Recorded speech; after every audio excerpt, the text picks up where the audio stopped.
Well, today was a day of performative politics in Ottawa.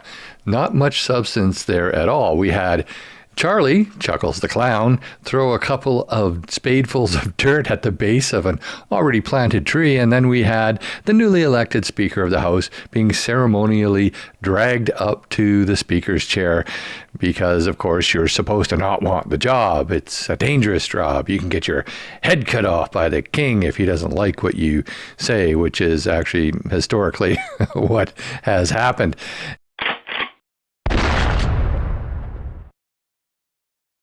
Welcome to my channel, y'all. I hope you're having a great day. Well, I figured I'd start today off by going to an interview that Andrew Scheer gave with Bassie yesterday, and then we'll have something to talk about. Here to lay out the Conservatives' priorities for the next 4 weeks in that parliamentary session is Conservative leader in the House of Commons, Andrew Scheer. Hi, Mr. Scheer. It's good to have you here in studio. Great to be here again. I appreciate you making the time. I've asked the same question of your counterpart in government, but I wanted to ask you as well. How can Canadians expect your party to approach this session that is different from the last one? Well, a lot of that will depend on what the government brings forward. Parliament is about to start. We don't yet have a clear idea of what their priorities are going to be.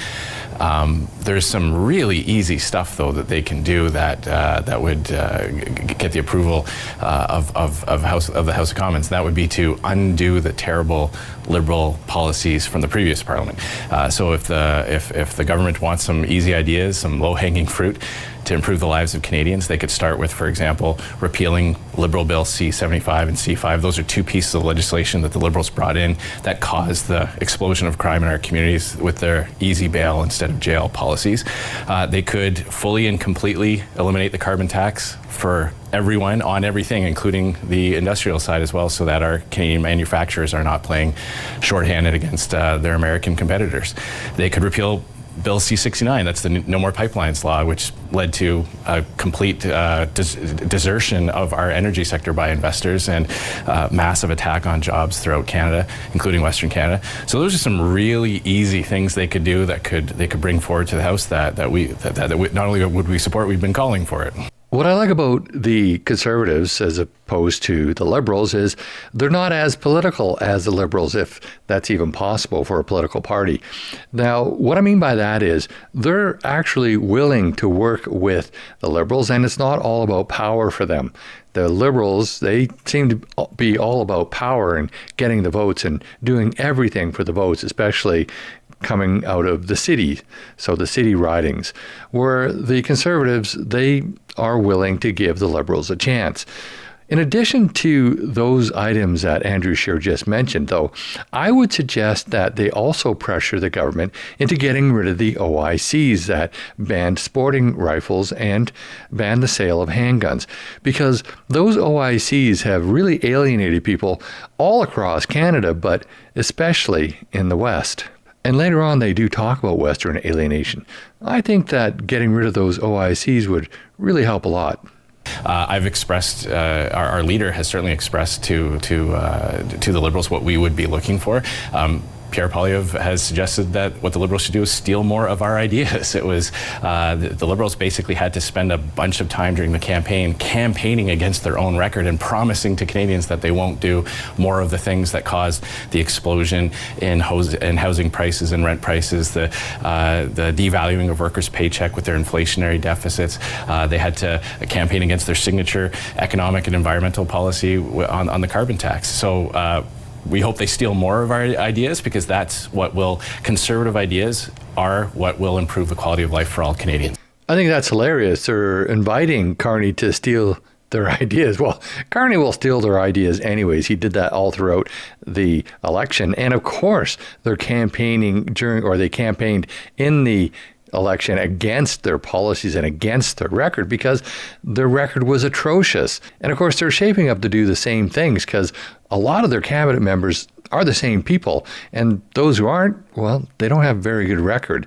Is there, and I understand it's going to depend on the substance of everything that they do, but is there a willingness on your party's part on those matters that you just laid out? Because some of what you mentioned, like C-69, for example, or even in addition the emissions cap, are things the Prime Minister is now signaling he is open to reversing. Like, is that something Canadians can expect if, on principle, not the substance, because we haven't seen any of that yet, the Conservatives will not just oppose for the sake of opposing. And I think of the example of dental care, for example, which your party was very opposed to while you were in opposition in the last session. And then during the election, your policy was that people who had it could keep it, right? So like to reconcile that, are you able to say, there will be a different posture in principle to Canadians watching now? Well, we are going to give the Liberals an opportunity to bring forward their agendas. Then we'll make those decisions as we see it. When we see the legislative priority that they unveil, we'll scrutinize it. That's our job. Our job is not to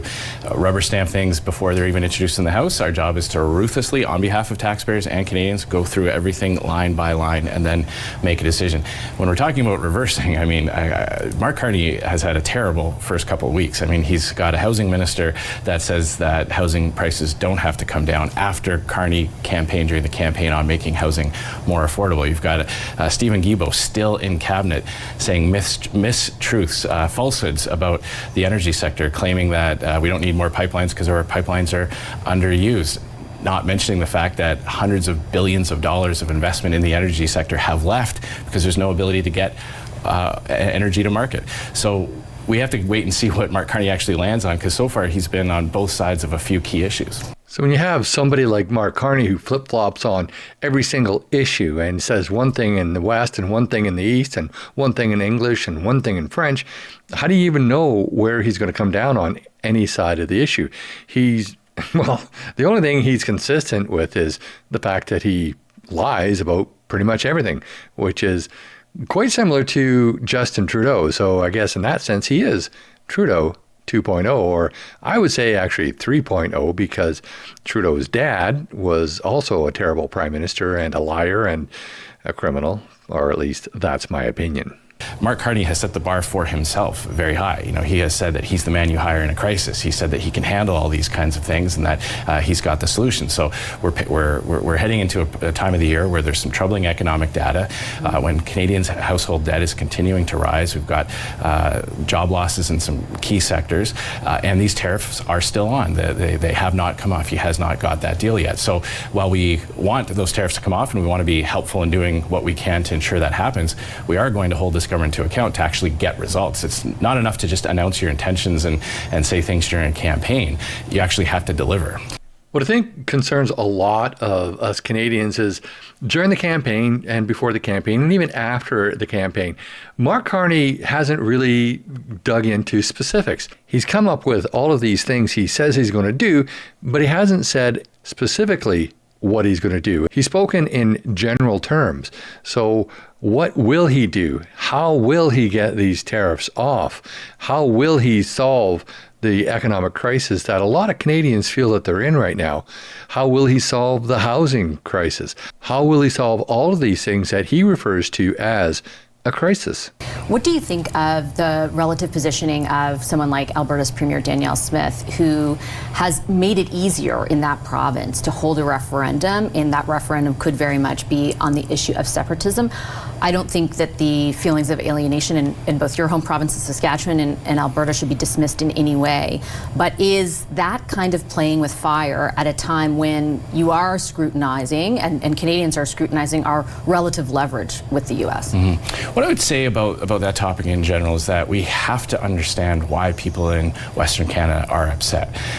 They're upset because their way of life has been attacked. They're upset because they have had to have that salt in the wounds, the insult to injury. Not only do people have their businesses go bankrupt, some of those businesses in the oil and gas sector have had to sell their equipment to U.S. companies who drill down into the exact same basin that they were operating in Canada, and they're auctioning off their equipment at pennies on the dollar.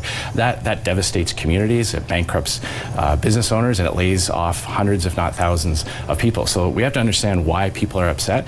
I believe that the best course of action to preserve national unity is to have a conservative government that allows every region in this country to excel at what they do best, to grow their industries, to be prosperous and successful in a united Canada. I believe conservative solutions will get us there and keep our country united. I believe the quickest and best way to resolve these issues is to repeal those Liberal bills that cause the economic damage that is leading to the alienation. And that's how we're going to preserve that unity. We're going to fight for Canadian unity by fighting against those Liberal policies that cause so much damage, not just to Western Canada, by the way. There's a lot of manufacturing jobs in Ontario that depend on heavy equipment purchases in Alberta, in Saskatchewan. There are lots of people in Ontario and Quebec who don't want to import oil from the United States or from countries around the world with completely different value sets, with governments that don't align with Canada on anything from human rights to foreign affairs. So there's a lot of goodwill. It's not just a Western Canadian issue.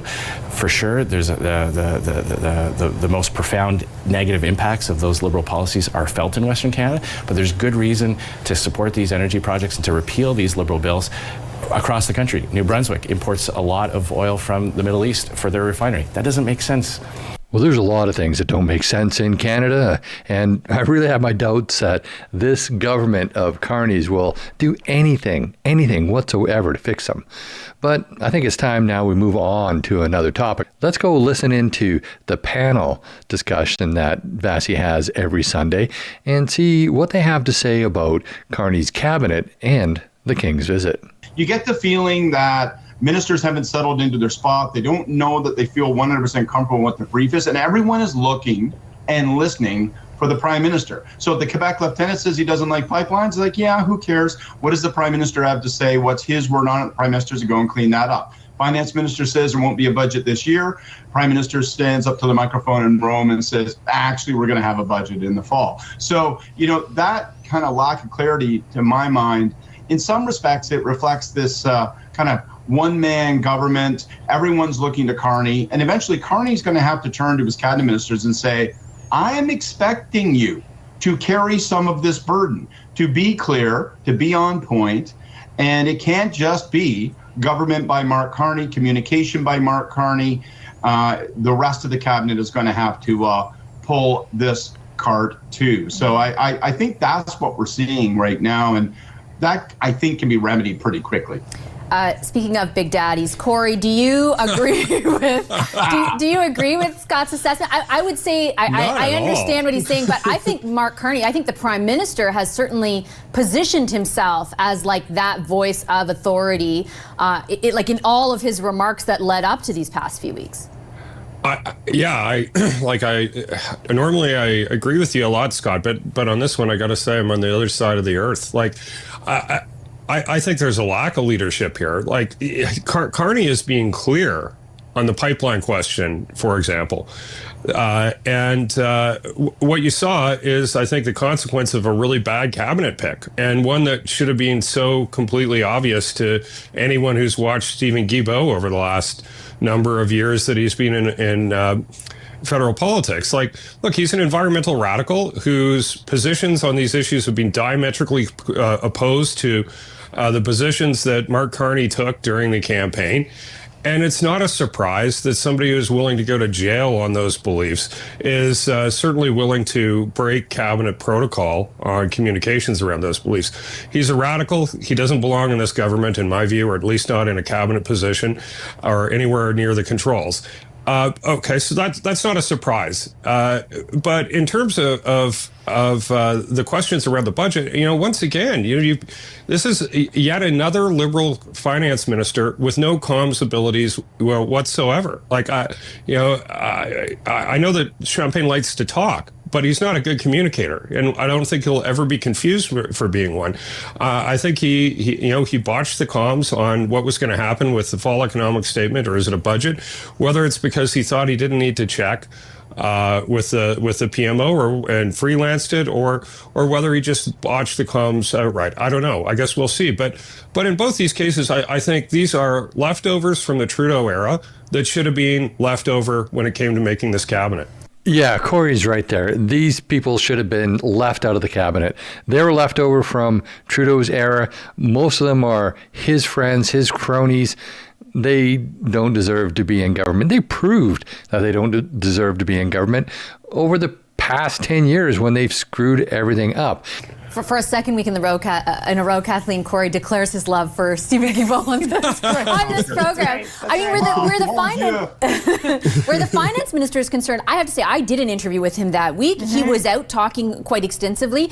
He had very specific points that he made over and over again. It didn't sound to me like he was necessarily, like, it sounded like that was coming from somewhere. Yeah, it didn't sound like he was so freelancing. Interesting again, like I'm not disagreeing or defending, but what Corey or Scott is saying, but interesting again that they find themselves where he is voraciously defending a position, and then 3 days later that position changes, ultimately when the Prime Minister decides to say something different. Yeah, I'm going to come in between both Corey and Scott, kind of a Goldilocks, viewpoint on this, because I'm not sure if the sputtering start and these kind of, misstatements by different cabinet ministers is a result of a lack of staffing, the very quick transition that we're seeing. Like, objectively, this has been fast, right? 2 weeks, the government's back next Monday. It's really been very, very quick. So I give them some leeway on that. But I actually think that the problem is that Carney is the government. And no matter how much he keeps on saying that he wants cabinet government, he wants his cabinet ministers to lead, this will be a government led by my cabinet ministers, the government is best when he is speaking and he is speaking alone. And he's done that correction a few times, right? And so when you saw his mandate letters that he put out to his cabinet ministers. Letter, exactly. Singular, the singular letter is, he really provided a framework, and that provided such a differentiation from all the platitudes that, Prime Minister Trudeau used to jam into 10-page letters. We have a one-page letter, very clear, very concise. Sure, it's missing some key words like healthcare and crime and other things that probably Canadians would like to see in it, but it provides a framework, and he is demanding his cabinet ministers to bring the ideas, to bring the metrics, to bring the measurement tools that they'll be judged by. Well, it sounds like this extreme left-winger here really is encouraging Carney to be a dictator, a one-man government. And now she's saying that these cabinet ministers, they're supposed to bring the metrics and the criteria that they're going to be judged by to Carney. So Carney isn't actually setting the standard here. She's saying that the ministers are going to be setting their own standards by which they are going to be judged. Now, does that actually sound fair to you? Does that sound reasonable? I don't see any job in the world where the employees get to say, okay, this is how you're going to judge me, boss. You're not going to judge me on the criteria that you want. You're going to judge me on the criteria that I bring to you. That actually sounds a little ridiculous, but so does she. But the problem is that he's the one, singularly, always coming back and correcting the record and delivering the forceful message alone. And he can't manage this whole government by himself. He's going to have to devolve some of that responsibility to his cabinet. It's interesting because as you're talking, I was thinking that is what was so successful for the Liberals during the campaign. He was able to differentiate from the previous Liberal government and from his competitors on his own branding, right? But that's a difficult thing to then put into action in government. It's like two very different things. Corey wants to jump in. Yeah, go ahead. Couldn't you do that easily by having like Tim Hodgson go out and do some communicating? Like if your message is that half the cabinet is new, then why don't you put out some new cabinet ministers and have them communicate? Why don't you draw a circle around some of the people who are there because of you and the beliefs that you have in common with around whether it's resource development. Scott, I'll get you. I promise. Okay, go for it, Scott. He wants to jump in. Well, I was just going to say, we'll probably see some of that out of necessity, if nothing else, this week when everybody's back in the House of Commons. So I think we will see some of those. But, Corey, you and I have both been communication instructors to a prime minister, and you also need to be careful when you see this sort of mistakes happening with Guilbeault, with Gregor Robertson, with Champagne. I mean, you don't want to compound it by taking a rookie and putting him out there and feeling like, well, you as a newbie have to clean it all up. So I'd be a little bit prudent. They get a restart naturally with the king coming to town. So I think that's the time to reorganize. Who's a comms genius? I'm sure we'll all agree. Nothing could possibly go wrong there. Yeah, the king. That brings us to the king, who I like to call Charlie or Chuckles the Clown, because he really is a clown. Now, y'all know if you've watched my channel, I actually had a lot of good things to say about Queen Elizabeth. She was a great person, I thought. Don't really particularly like the fact that we have a monarchy still, but I did like her. However, she was a quality person. She went to war, sort of went to war. She drove an ambulance in the war. I think she was even a mechanic, which was pretty awesome if you think about it. So the Queen, she can change a tire, she can change the oil, she can fix a broken truck, a broken ambulance. But what can Chuck do? Chuck, who grew up with a silver spoon in his mouth and had, just isn't, well, I'm not going to say what I really think of Chuck, other than the fact that I don't really think too highly of him, and I don't think that we should have a monarch in Canada. And to that end, let's take a look at what Chuck did today when he got to Canada, and then we'll talk about it. Yes, just for those.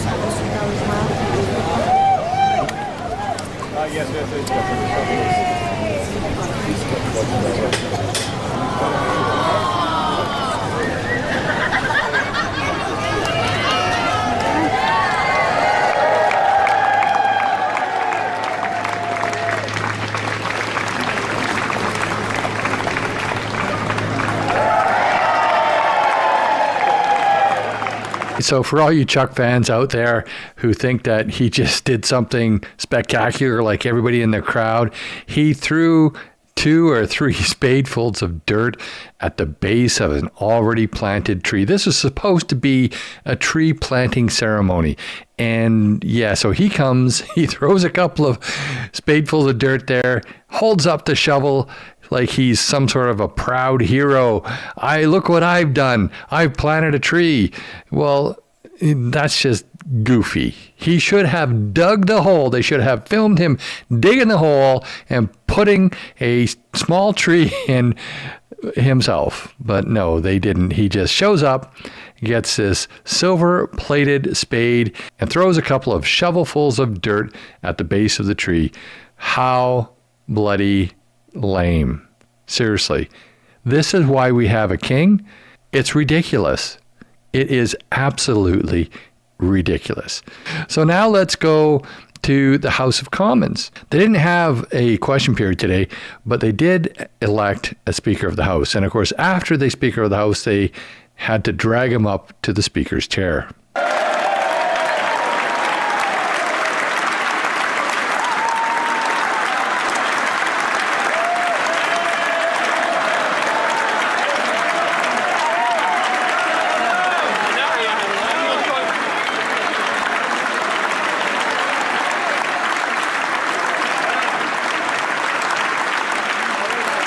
So that's a bit of a tradition. You drag the Speaker to the chair because he's not supposed to actually want to be the Speaker. The Speaker, back in the day, back before they actually get a lot of extra pay, it was a dangerous job back in the beginning of the parliamentary system because the Speaker represented the King. He worked for the King, and when he presented things to the King that the King didn't like, well, it could sometimes be quite dangerous.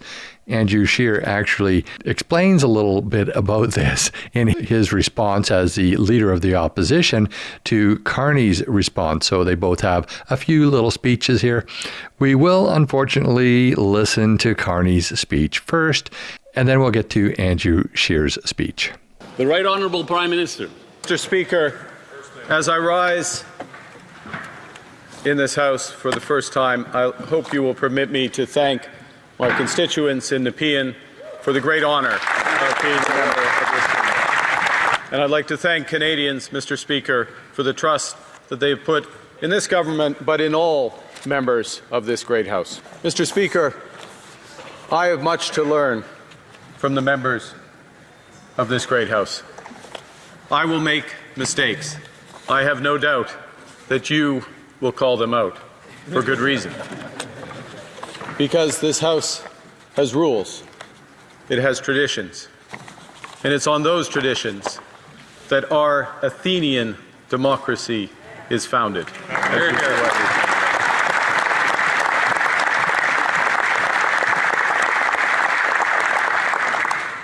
Yes, we are Athens. They are Rome. Thank you, Mr. Speaker. You have my support.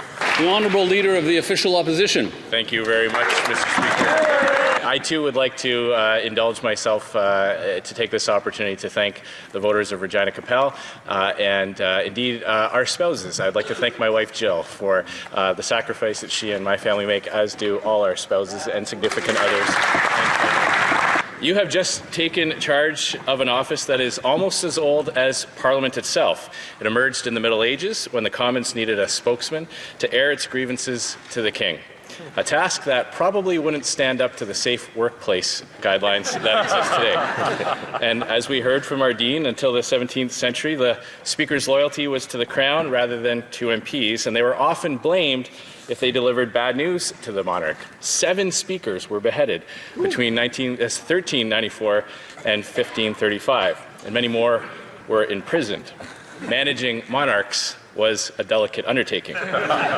One speaker, John Wenlock, during the War of the Roses, when no one could be sure who would end up as king, he tried to hedge his bets by fighting for both the York family and the Lancastrians. It didn't work out too well for him, though. He died at the Battle of Tewkesbury. But of course, he wasn't the last politician to try to be on both sides of a contentious issue. And I dare say we may find some Liberal MPs voting for things that they were very recently voting against. But gradually, the Speaker's role became one of representing Parliament rather than the monarch. And it wasn't until the Victorian era that impartiality of the Speaker became the norm. Now, it might no longer be a requirement to stand up to kings and queens, but you may find yourself having to stand up to other offices of authority. And if such a moment presents itself, we trust you will stand with those speakers who came before you, who defended this institution on behalf of the people. As I look back over the last few parliaments, we did have some trying times. We witnessed injuries from flying elbows, F-bombs dropped, and a few appearances of one member in a state of undress. I did hear that CPAC was considering putting a warning on the daily broadcasts, may contain violence, coarse language, and nudity, but so far they haven't had to do that. Of course, he's referring to all of the antics of Justin Trudeau. The speakership itself has been tested, with, unfortunately, some speakers caught in the middle of scandals themselves. I have heard it said that it's all gone downhill since the last time a Conservative was elected Speaker, but I couldn't possibly comment on that. Of course, he's referring to himself as being the last Conservative Speaker elected to the House of Commons. In all seriousness, though, Mr. Speaker, you are not the Commissioner of Parliament, you are the servant of the House, and that is an important dynamic. You are held accountable by the members, and each of us are accountable to our voters. Debates should be passionate. They should be lively. The lives of Canadians are changed by the decisions we make, and so it is normal that members get enthusiastic and fiery. When the stakes are so high, often the best thing you can do is allow the players to play a little bit. This is where the government is held to account. They have an enormous amount of power, and we, parliamentarians, must provide ruthless scrutiny on every dollar taken out of their pockets, every infringement on their liberties, and every single decision this government makes. Of course, every parliament has its own unique challenges and messy moments, but as Winston Churchill said, democracy is the worst form of government, except for all the others that have been tried. Mr. Speaker, we offer you our support and our best wishes for your speakership over this parliament. Merci beaucoup. Thank you very much. Of course, I cut out all the French. For some reason, they didn't have any French interpretation here, but maybe that's just on Parview because that's usually where I watch House of Commons. I didn't do it today. I watched it on a CPAC, but I personally think that Andrew Scheer did a far better job of welcoming the Speaker to the House than Mark Carney did. Other than that, nothing really happened in the House today. Just the election of the Speaker and then these couple of speeches. So I'm going to end that video here today. As you can see, there's a whole bunch of performative politics today and not much else. But that's just my opinion. I'd love to know what you think. Put your comments down below. And while you're at it, please like this video, share with your friends and on social media. And if you haven't already, please subscribe to my channel and hit that bell notification so you never miss another video. Also, please join me on Thursday evenings at 6 p.m. Pacific time for my live stream, where you're invited to join in on the conversation. And I will be going live tomorrow for the speech from the Throne, probably a couple of hours early. I don't know, because I hear it's starting. He's given the speech at 10:15, so I think CTV is starting their broadcast at around 9:15 or 9 o'clock or something like that. So I'm going to go live right around the time that CTV starts. So that will be on my other channel, though. So check out Calvaryman Live if you want to see me make fun of the king as he I shouldn't say that. You want to see me comment on the speech from the Throne as it is delivered. Also, if you wish to get your Canadian firearms license, I do teach the Canadian firearms course. And if you live on Vancouver Island, I invite you to sign up for one of my courses. There are links in the show notes of this video to my website where you can do just that. Thanks for watching, and I'll see you in the next video.